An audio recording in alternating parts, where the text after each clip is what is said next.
In the Nevada desert, 83 miles from Las Vegas, a stretch of empty highway suddenly stops mattering.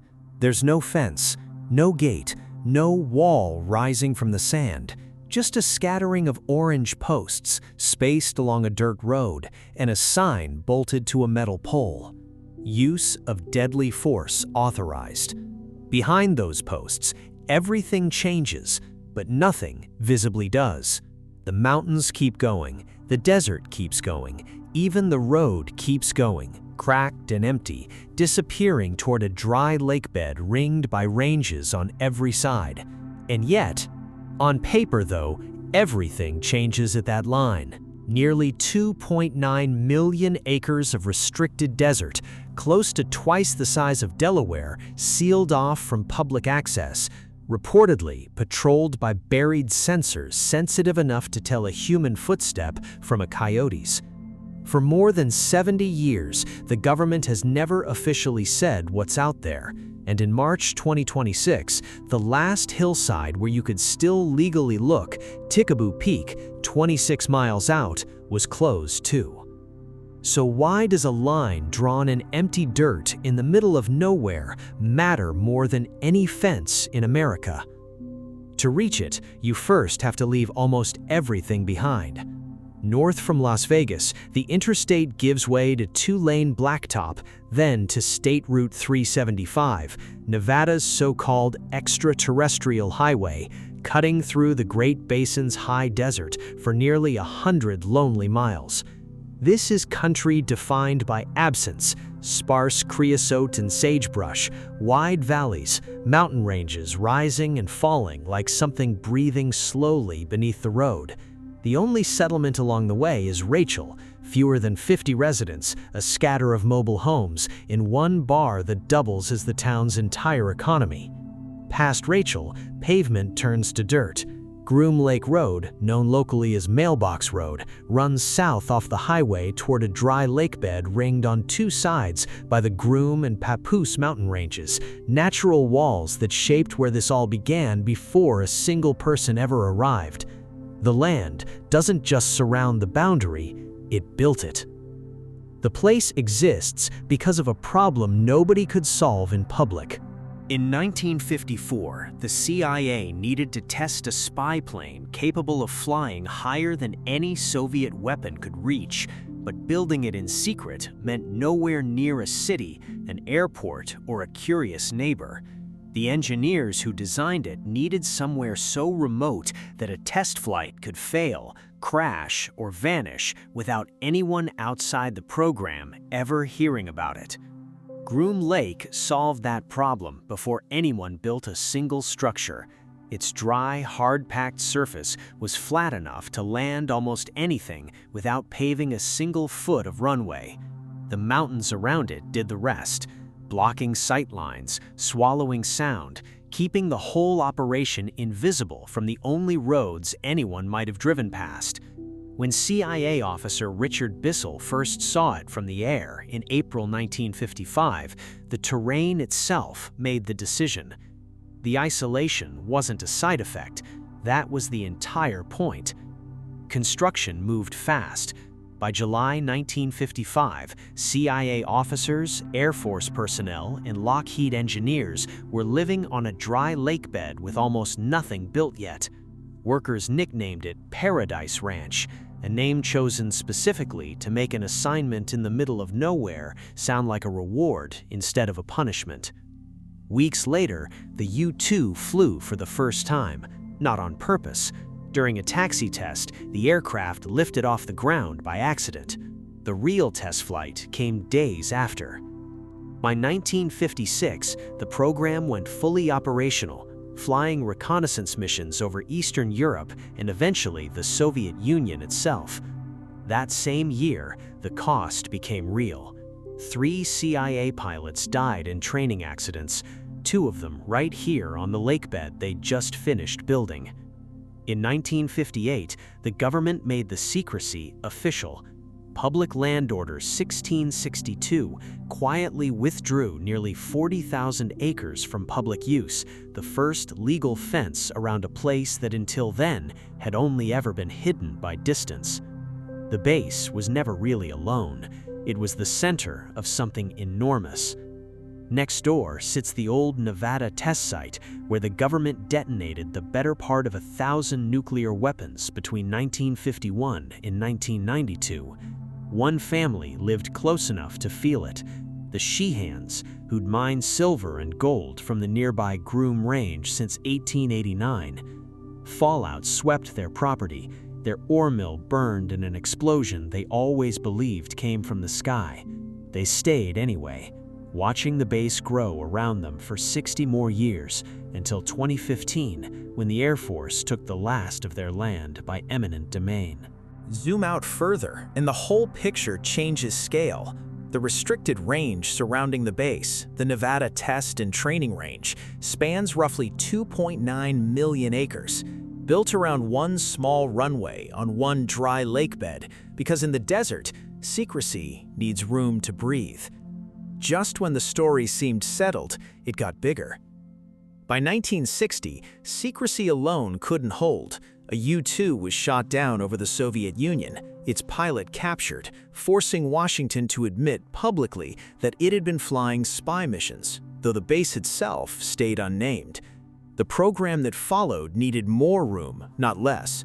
Through the 1960s, the facility expanded past 600 square miles to support the A-12, the SR-71 Blackbird, and eventually the F-117 stealth fighter. Then, in 1984, the boundary moved again, and this time, the government got caught.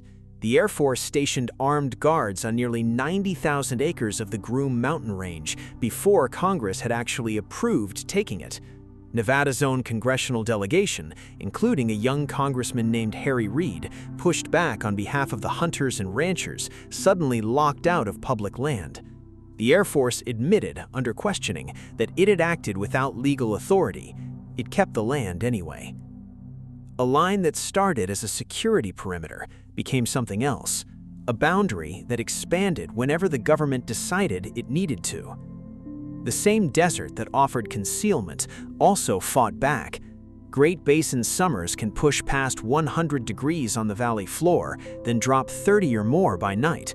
Dry air holds no heat once the sun goes down. Winters bring hard freezes. There's little rainfall most of the year, but when storms do hit, runoff pours straight off the surrounding mountains onto the flat lake bed below because there's nowhere else for the water to go. Early on, that runoff flooded the base badly enough that workers started calling it Watertown, a nickname born entirely from the terrain refusing to cooperate.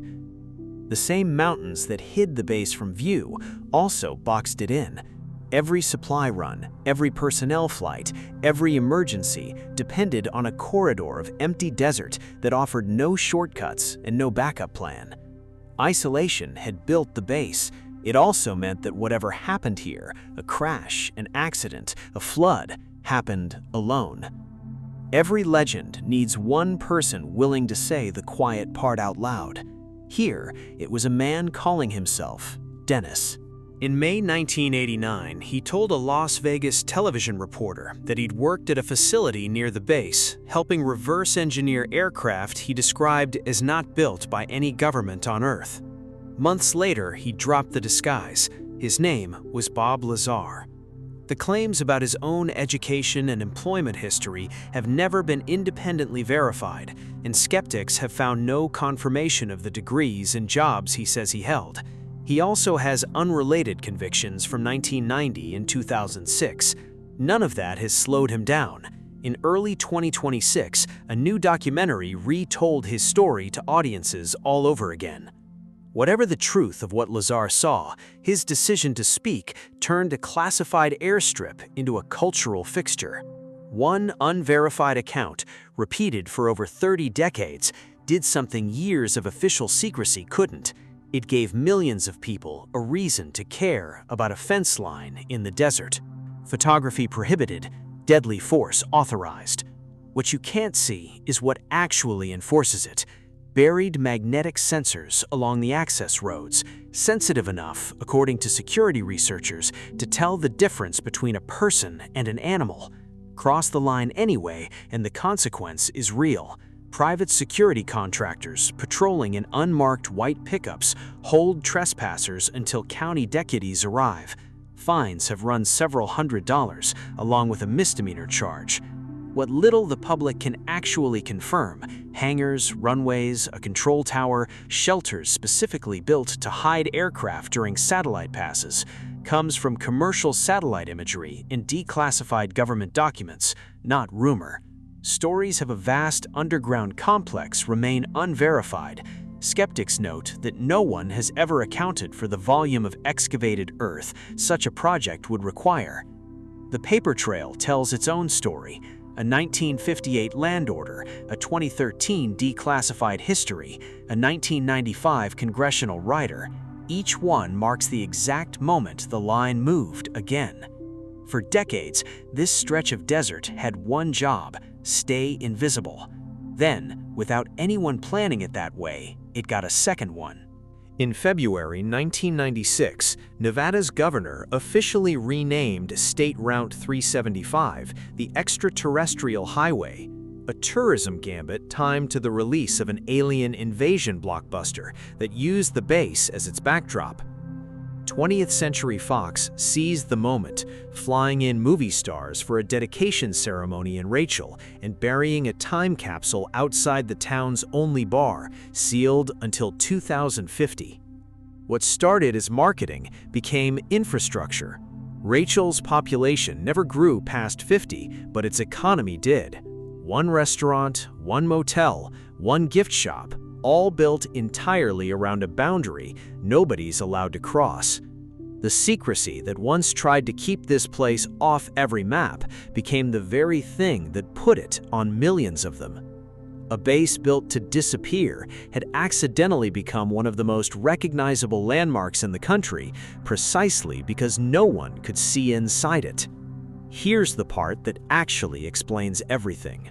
In 2024, the Pentagon released a historical review spanning nearly 80 decades of sightings, the most complete study the government has ever produced on the subject.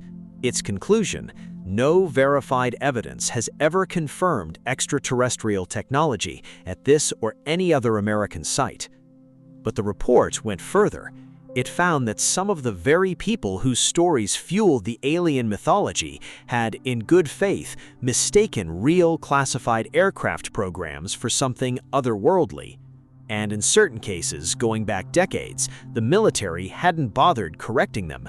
Letting a strange rumor spread was sometimes easier than confirming a secret aircraft existed. Silence protected the program. The silence just happened to look, from a distance, exactly like a cover-up. Every piece of this story suddenly clicks into place. The secrecy wasn't hiding aliens, it was hiding airplanes, and the boundary around them worked exactly as designed, mistaken identity and all.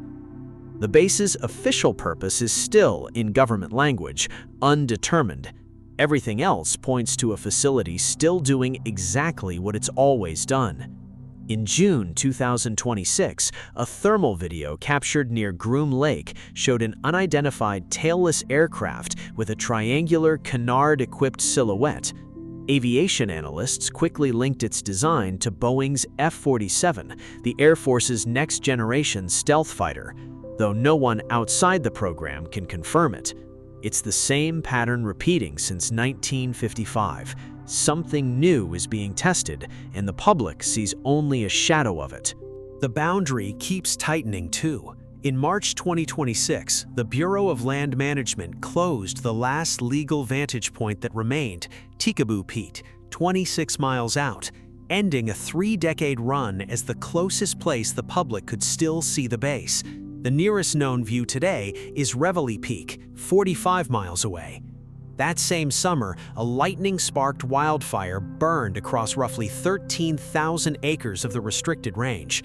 Officials were clear about one thing: fire or no fire, the land stays closed. What hasn't shrunk is Rachel. Still under 50 people, its economy, built entirely on curiosity about a place most of them will never see either, keeps outlasting every closure. Go back to the line in the dirt. It was never really about what sits behind it, a runway, some hangars, an aircraft nobody's supposed to see yet. The line exists because of a decision made in 1955 when a handful of men flew over an empty lake bed and realized the emptiness itself was the asset. Every fence order, every land seizure, every closed trailhead since has been the same instinct repeating: protect the secret by protecting the silence around it. That silence did something nobody planned for. It got mistaken for something stranger than the truth, and by the time the government tried to correct the record, the myth had already built a town, a highway, and an economy that will outlast every airplane tested here. The boundary meant to keep the world out ended up pulling millions of people toward it precisely because they couldn't cross it. Nobody built beyond that line, but everything America imagined about it got built instead. The government spent 70 years guarding an empty desert, and the emptiness is the only part it never managed to keep secret.